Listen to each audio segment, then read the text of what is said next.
I'm Bryony, I'm 21 and I have a phobia of dogs. I've never been bitten by a dog, but it's the dog itself that I'm scared of. The way they look, the way they behave, I just don't like them. A lot of people don't understand that's my phobia and not the dog just biting me. Yeah, he is, oh God.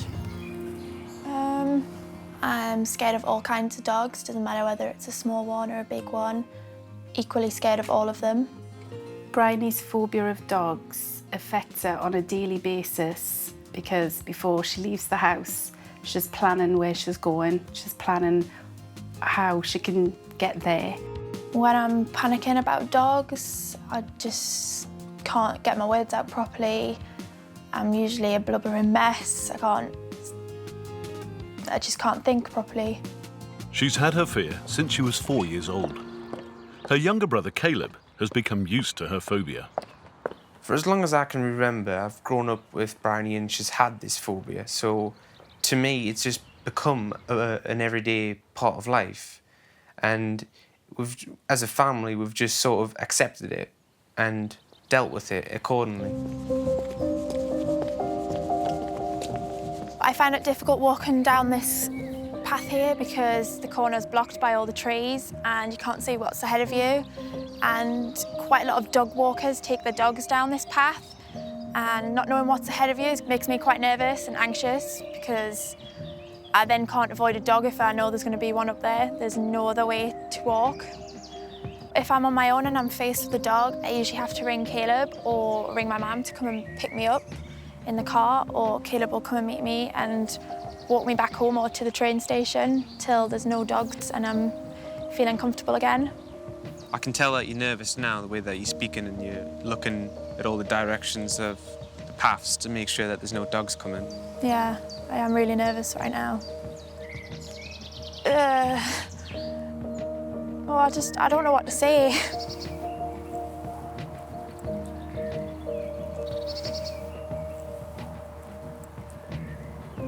I just don't know how to explain it or describe it.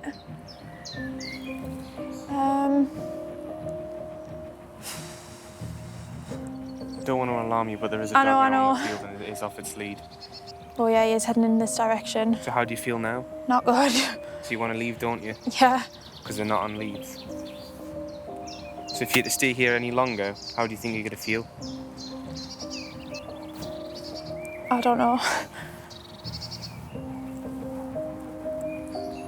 I want to go now. Yeah, he is. Oh, God. I'm really struggling. And I know that the dogs are helping. No, he is coming this way. They're on leads now.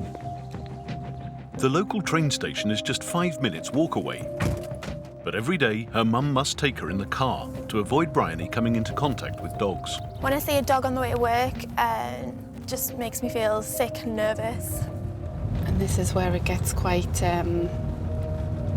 tricky because the route to the metro station's just down there.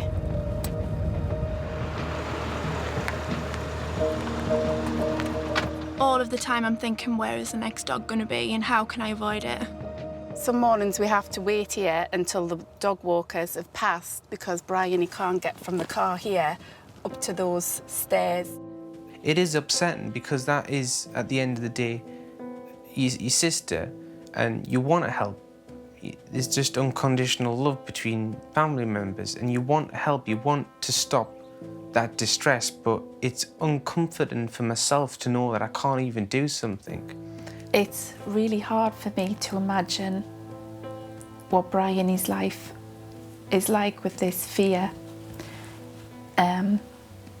because it makes me feel worse that I can't fix something for my child. I think it would feel like a massive weight is being lifted if I didn't have this phobia, because it's such a burden to have.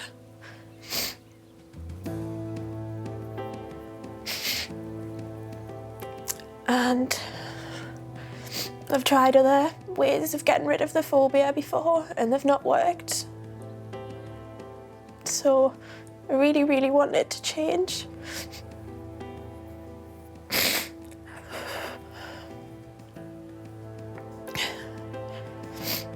The family have come to Speakman Hall to see if Nik and Eva can help.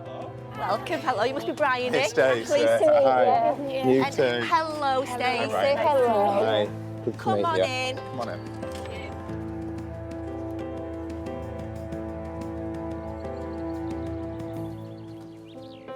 Thank you for coming to see us, Brian and Stacey. Brian, can you tell us why are you here today? Well, I have a really bad phobia of dogs. I can't go places on my own without worrying about where the next dog is going to be. I'm always thinking about how to avoid them and what to do if the dog's going to come anywhere near me. When did this start? I think it started when I was around about 4, but I don't really remember much about it. So why do you think it started when you were 4? I think I had a night terror when I was about 4 years old, and I was screaming that there was dogs on my back and that... Right, you keep saying, I think. Yeah. Why, do you not remember? No. So how do you know then? My mum's told me. So what's your recollection about it then, Mum? She went through a small phase of having night terrors, and the first one, she came out of her bedroom screaming, but asleep with her eyes wide open and running around in circles trying to get dogs off her. She was pulling at her back and saying, get them off me, get them off me. And she had absolutely no recollection the next day whatsoever. So when you said she was throwing things off her back, how did you know it were dogs?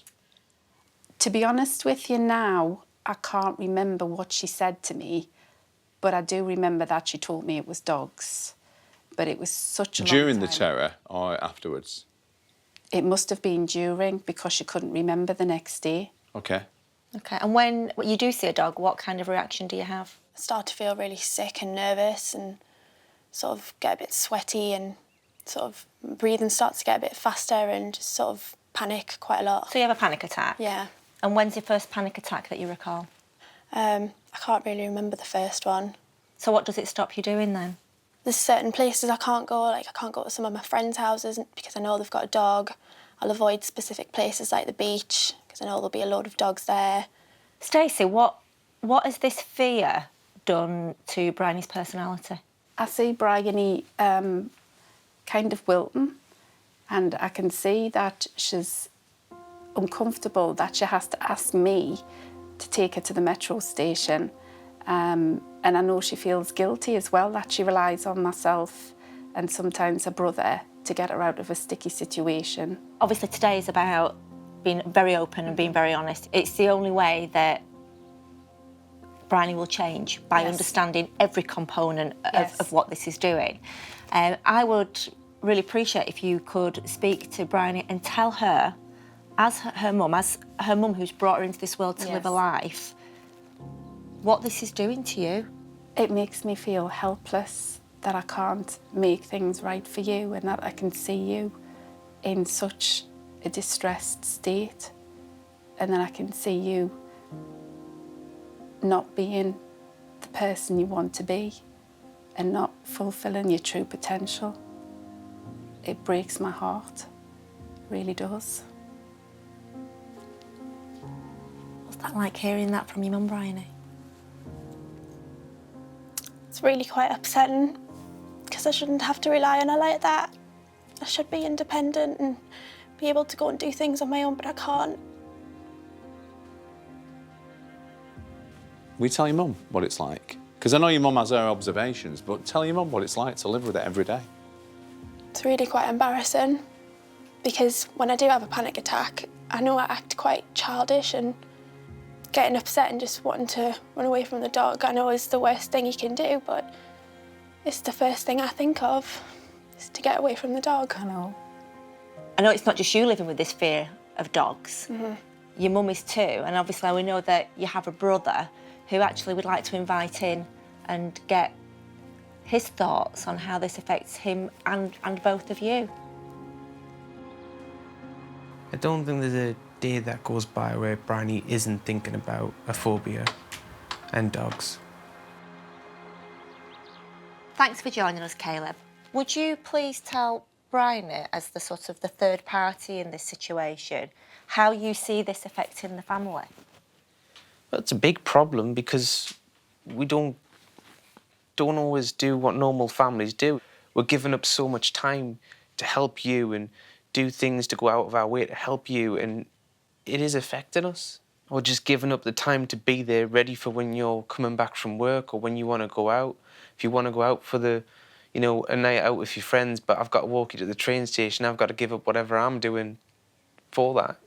So hearing that, Bryony, how does that make you feel? I feel like he shouldn't be needing to do that.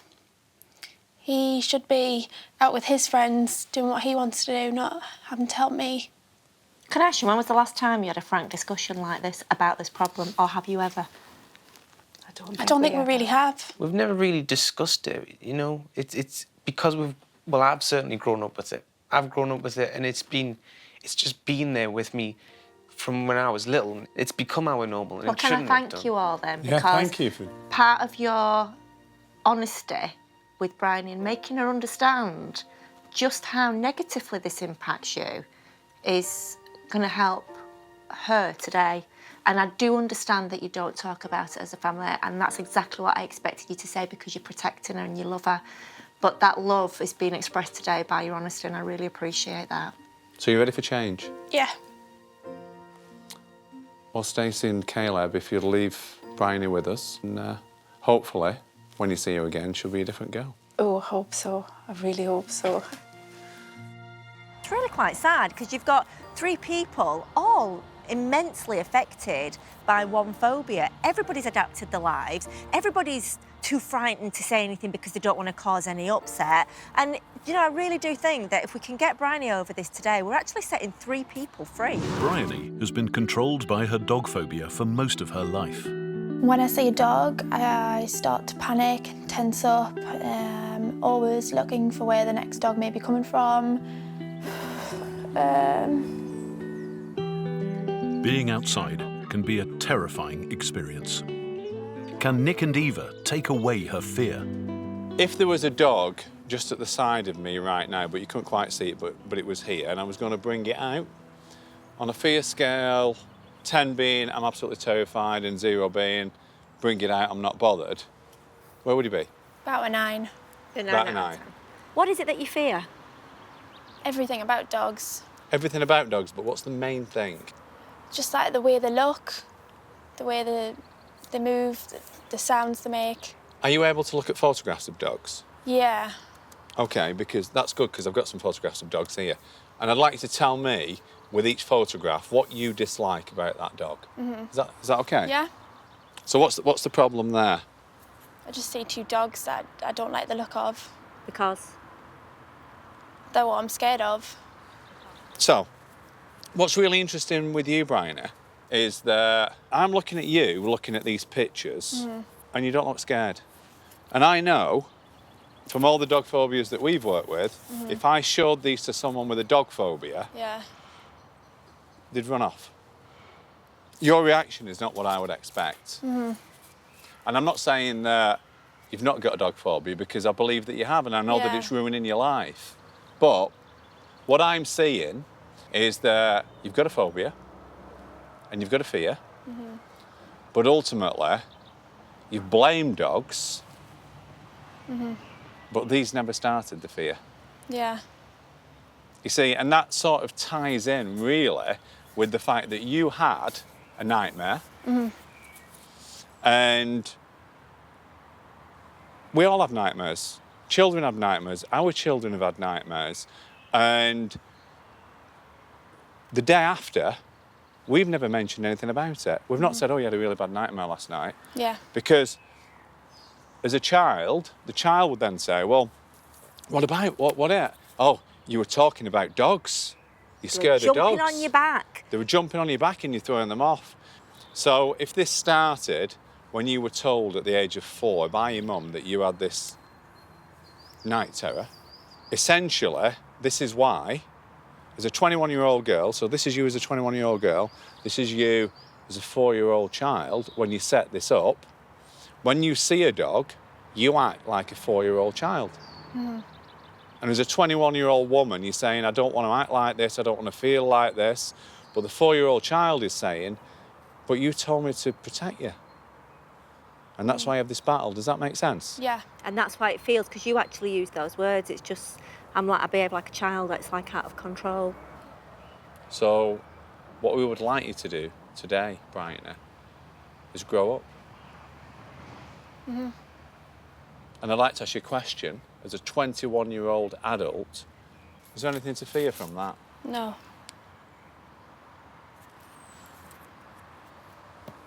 No. No. So that's the right answer. But what I want you to do inside is truly believe it. You've never had any real experience with animals, have you? No. At all. And you said that the dogs, what was it in particular that you were frightened of with the dog, by the way? Everything about them. Just didn't want them anywhere near me. Okay. Yeah. You realise you're speaking past tense now? Yeah. If you speak about something in past tense, what does it mean? It's in the past. That's right. It's over. You didn't do that consciously, you just said it. You didn't think about it. And if you were trying, then what you'd do is you'd think about what you're about to say and make the effort to put it in the past tense, but you said it without thinking. Let me ask you the same question again. If I had a dog behind my chair here, on a fear scale of 0 to 10, what's your fear for me letting this dog out? 1. Or should I have said 0? No.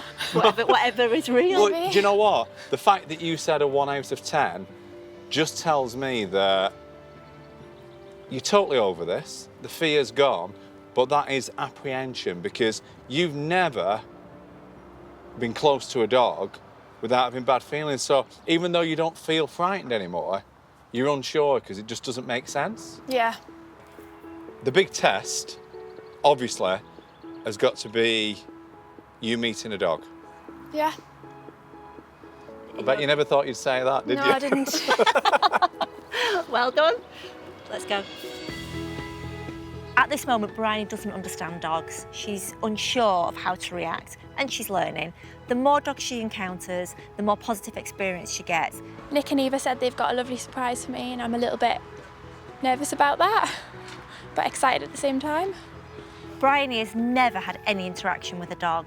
Bryony has never even played with a dog, looked at a dog, watched a dog play, because quite frankly, she's been terrified of it. Obviously, now it's down to proof. Waiting for Bryony is the UK's most famous dog, Pudsey, winner of Britain's Got Talent, along with his owner, Ashley. Good. Cross. Chris. Great, come. Back. But will Bryony actually be able to meet him? I would normally feel quite sick and anxious, quite nauseous, if I was to be in front of a dog. Hello. Hello? Good boy. Come on then. Good boy. Hi. Hello. Good boy. Are you good? You can say hello. Puds, sit. You wave. Wave. Wave. Wave. Good boy. Clever boy. Well done. He's such an amazing boy. He really Good is. boy. So I believe you're going to show us some of the magic that you Yes. guys do. Puds. Very exciting. Come on then. We're going to do some stuff. Ready, Puds? Good. Wait, come. Face. Good. Back. Good. Close. Good. Leg. Leg. Leg. Good boy. Good. Forwards walk. Forwards walk. Good. Well done. Put you back on. Would it be okay if we came over and gave Pudsey a little stroke? Yeah, I can pick him up. Ready, Puds? Up.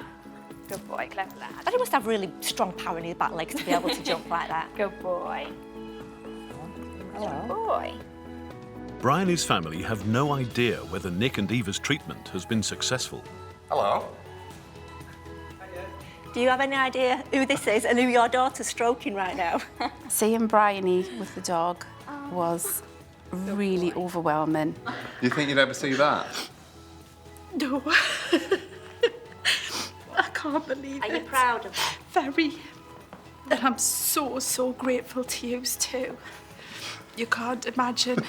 To see her right next to a dog, stroking a dog, was incredible.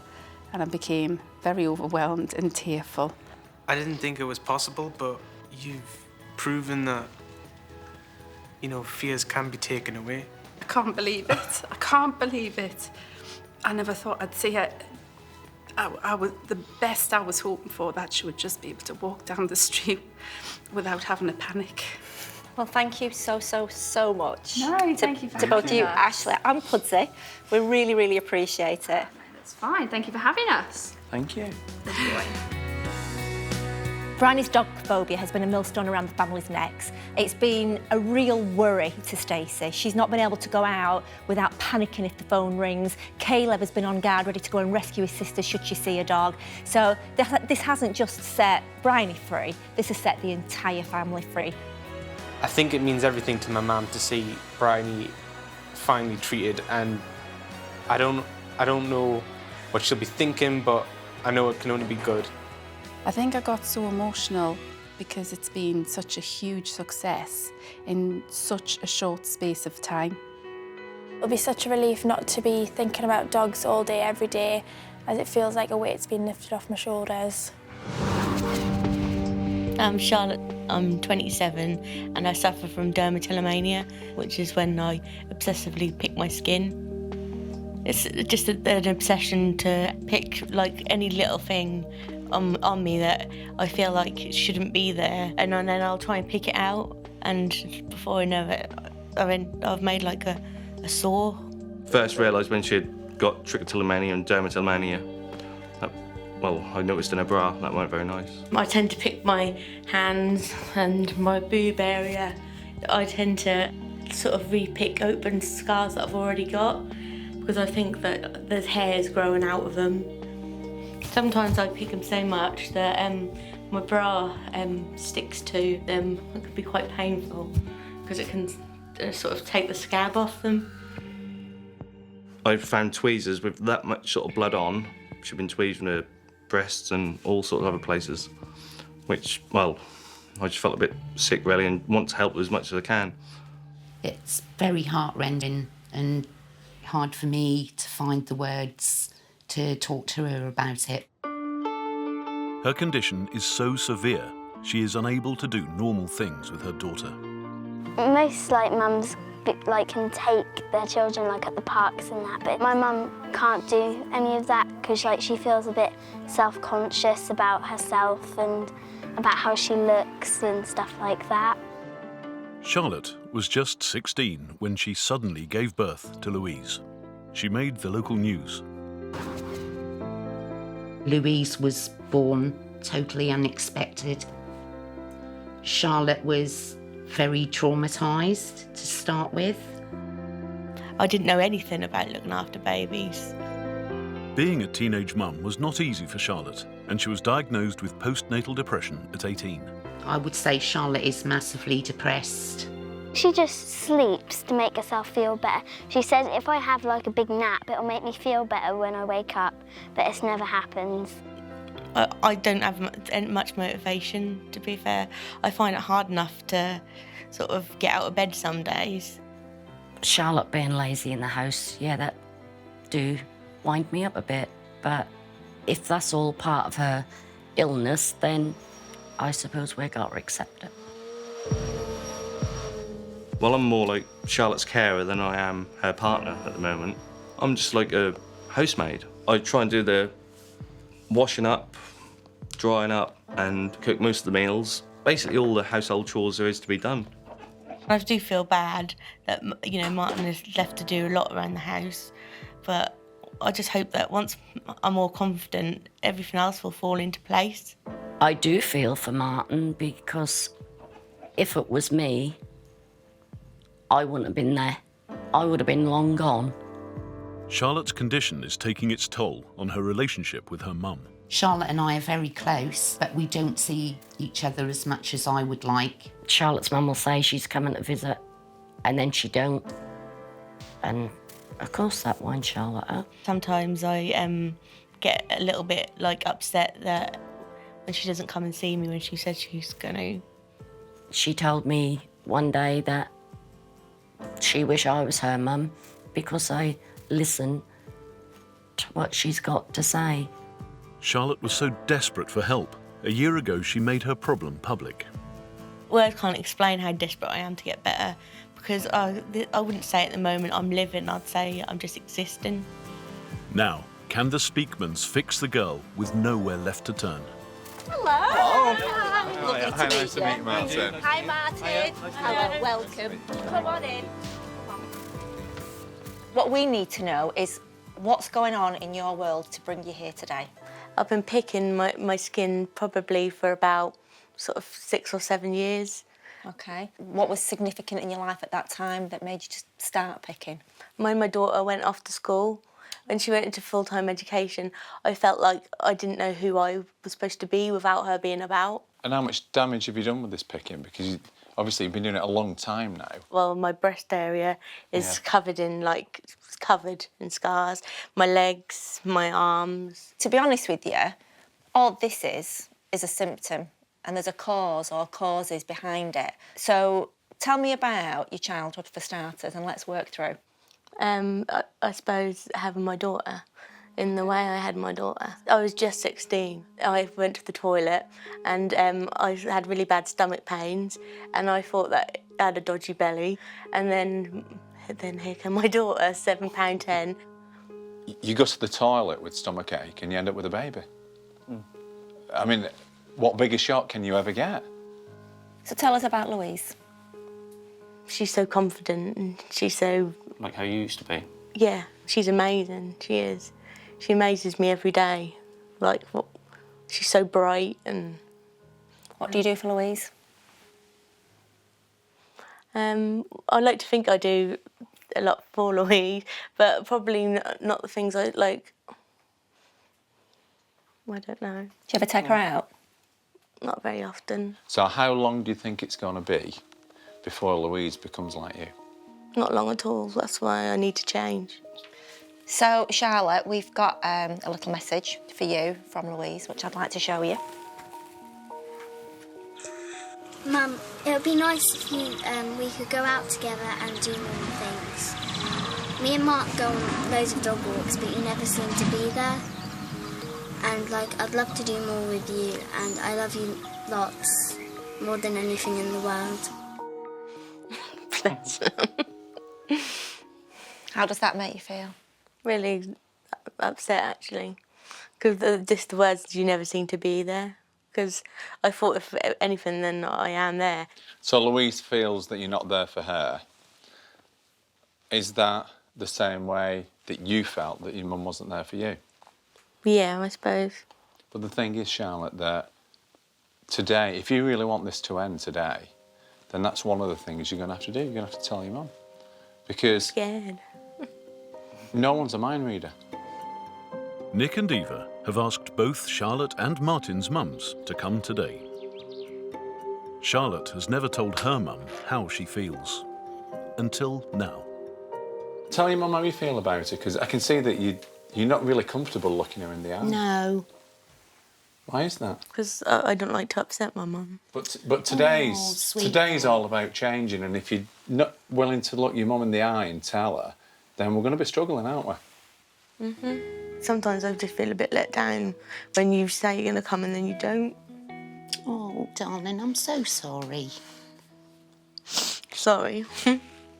When I've contacted you, I ring you regularly. Yeah, you do ring me regularly. You always say, Mum, I'm not too bad. Yeah, I know. And why do you say that when that's not true, Charlotte? Because I know she's got other things to worry about. And I don't want, But you know a lot of that. You want attention from your mum. Am I right? Probably. I find it easier to talk to Martin's mum. I don't know why. I felt for Charlotte when Julia said she's coming to see her and she don't turn up. And I say, what again? I say, how many times are you got to let her let you down? You know, that's just not fair on Charlotte. What's your relationship like with Charlotte? Very good. I do tell her what I think. And if I think she's being bloody lazy, then I'll tell her she's being lazy. And that's nearly every day. One last question before we move on. What did you want to be when you grew up? Like a children's entertainer at a holiday camp.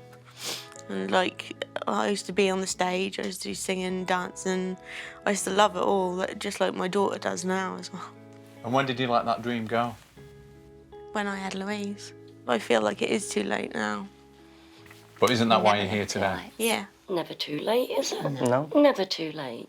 You can change this today. We can stop the skin picking, but Charlotte's got to change her lifestyle, and that involves all of you. Then what will happen? She'll find something else. She'll find something else to do. Because ultimately, she feels that she should be punished. And I'm not seeing anyone here that really wants to punish her. No. No one at all. So can I ask you, are you ready to change? Yeah, I am ready. I've been ready for a long time to change, but I just feel helpless that I don't know how to change. I've got to the point where I don't know who I am anymore, or where even to start to fix things. So what we'd like you to do, if you'll leave Charlotte with us, and we can start working with her, and we can just say our goodbyes, if that's okay. I felt like my heart was being ripped in two. Please forgive me for not being there for you as I should have been. When I found out that Charlotte could speak to Kathy more than myself, it did hurt me, to be honest. So I'm hoping we can fix this after today. You look like this. Charlotte did get a bit upset at one point, but that's to be expected with the honesty and that. And I'm glad she was honest. The entire thing is one big mess, and the underlying issue here is lack of communication and people feeling that they can't be honest with each other. This is the start of the rest of my life, and there's no going back from now, and today's the day when I grow up, I suppose. For the past few years, 27-year-old Charlotte has had no confidence. She turned to self-harm to cope with her issues. Any little thing on me that I feel like shouldn't be there, and then I'll try and pick it out, and before I know it, I've made like a sore. During mediation, she had to face some tough home truths about her daughter. So how long do you think it's going to be before Louise becomes like you? Can treatment with Nik and Eva help her finally move forward? So Charlotte, there's so much came out in that mediation with your family, and which I really appreciate. I can really see a difference in you, actually, already, that you've taken a lot of things on board. Can you feel that? Yeah, I can actually. Yeah, we actually both feel that it's almost like your life stopped still when you were 16, and you've kind of created this bubble. And so up until today, you were seeing the world through the eyes of a 16-year-old. And during the mediation, we started to open your eyes to seeing things as an adult. Yeah. I picked these off our tree earlier today. Nice, aren't they? Mhm. What I'd like you to do, just hold that. I'd like you to stick your nail in it if you would.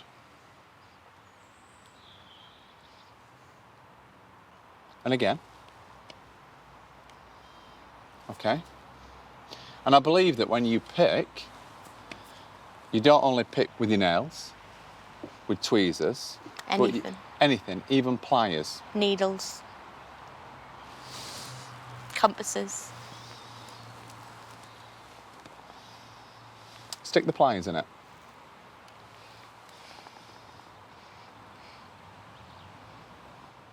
That's exactly what I do when I pick. I sort of think there's things in there. So that's what I'm trying to get, like, root around in there for... We'll have a right good dig in it. Not just in one place. I can feel the stone. Places. In a few places. Is that rewarding? That is quite rewarding, actually. So let me have it back. So that was beautiful before. You've ruined it. That's what you're doing to yourself. I see that now, yeah. How does that make you feel? I don't really know. Look at the difference. So you like pulling hair? It starts with the hair. And So how about plucking me and pulling my hair out? I couldn't. Why couldn't you do me? Because I wouldn't want to hurt you. What's your view on bullies? I always bullied a lot. bullied all the way through school, but I used to laugh with them. Like, I used to, like, you know, they used to call me names in the corridor and I used to go, like, yay, and, like, wave, because I used to, like, and say, like, I found it funny. So what you're saying there is that anyone that noticed you, for any reason, is better than nothing at all. No, that's how I think. So you're saying mental abuse wasn't wrong? Yeah. But physical abuse is? Because I didn't know mental abuse existed. I understand. Okay. So physical abuse is definitely wrong, though? Yeah. You sure about that? Yeah. If you won't damage Eva because it's wrong, And it's bullying? why would you do it to yourself? I never thought of it like that. I don't know. You said that bullying's wrong on any level. You said But I that... didn't realise you could bully yourself. Well, what's that? Look at your arms. You said any form of physical abuse or physical bullying is wrong. You said twice. It's wrong. Do you realise now that you took over where the bullies left off? You actually just carried on. I never thought of it like that before at all. Wow. Until you change your perception on all these things, you're not going to change. No. The great news is, I'm looking at you, and I think you're already changing. It's sort of like just clicked in my own head. Like, once you say it, I think, oh, and then realise you don't even have to explain it to me. And you know what? Your life can change in a second when you look at it for what it is and not what you thought it was. I just can't believe you are amazing. Both of you. There's one final part of Charlotte's treatment left. Today has got to signify the end of all this for you and your family. That doesn't even look like me. I look dead in the eyes. Are you ready to just...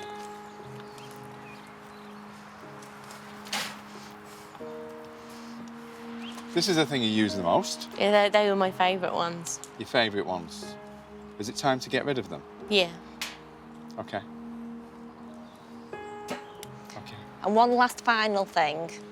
We know that you picked your breasts so bad that they'd bleed. Yeah, sometimes I used to have to rip my bra off me because it would, like, stick so badly. Well, to signify that you would never, ever do that again, and to get rid of the last traces of blood and pain that this problem created. Whose is that? Mine. We're burning it? Yeah. There you go. How does that feel? Feels amazing. And I can't, like, it feels amazing being able to burn it. Well, whenever you're ready, Just let it go. just let it go. And remind me, what was your dream? To be a children's entertainer. Yeah, like, just work at, like, a holiday camp. Well, do you know what? We believe that your dream should come true. Really? Absolutely. How does that feel? Amazing. Should we go? Where are we going? Well, surprise. It's a surprise. Come with us. Come on. Charlotte now has a huge challenge ahead of her as a children's entertainer at a child's birthday party. Her family have arrived at the party venue, but they have no idea what's about to happen. I'm going to see my mum soon, and I'm really hoping she's going to get better so we can do all the things I'd like to do. Everyone's very apprehensive. I really do hope Charlotte's done very well. Just hoping everything goes well and she's fine. And, well, I'll soon find out when I see her. Hopefully she's a lot better than she was. Hello! Hello! We have got something really exciting to share with you. She's on her way. She'll be here in a minute. Charlotte is behind the scenes getting some last-minute tips from the professionals. Because it's her birthday, we need to make her feel special, so we need to acknowledge her and be like, oh, that's the best thing in the world that we've found her. And I just want you to think and just have a real laugh with it. I'm sure I can pull it off, but time will tell. But yeah, I feel treated, and I feel like life doesn't seem such a mission anymore. Good luck. You ready? Yeah. You ready? Let's do it.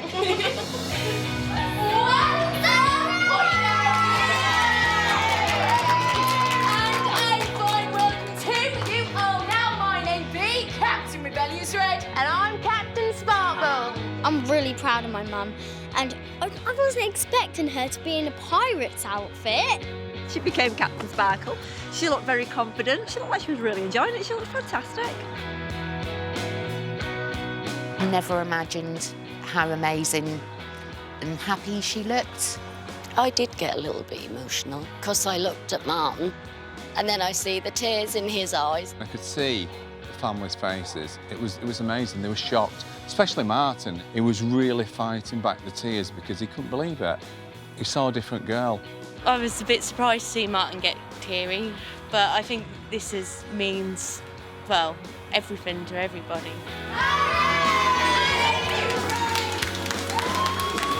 It's the first time since we've been out of the house to see Charlotte all happy and bubbly the way she was today. Shocked me, surprised me, overwhelmed me.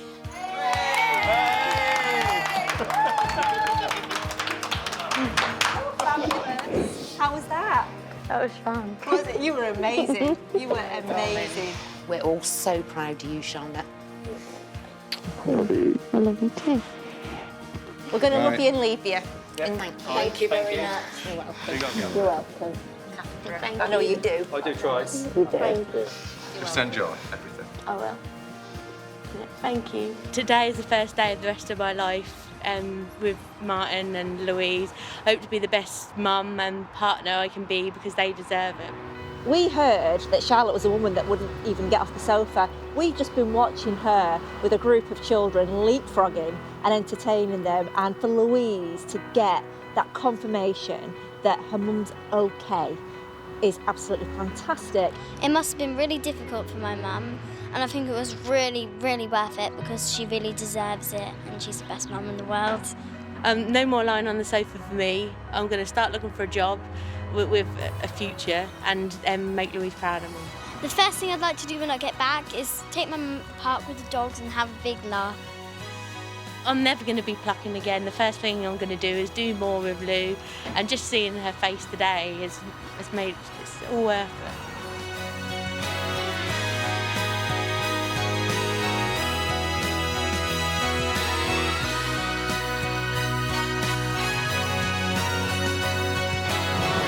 And there's great news for Bryony.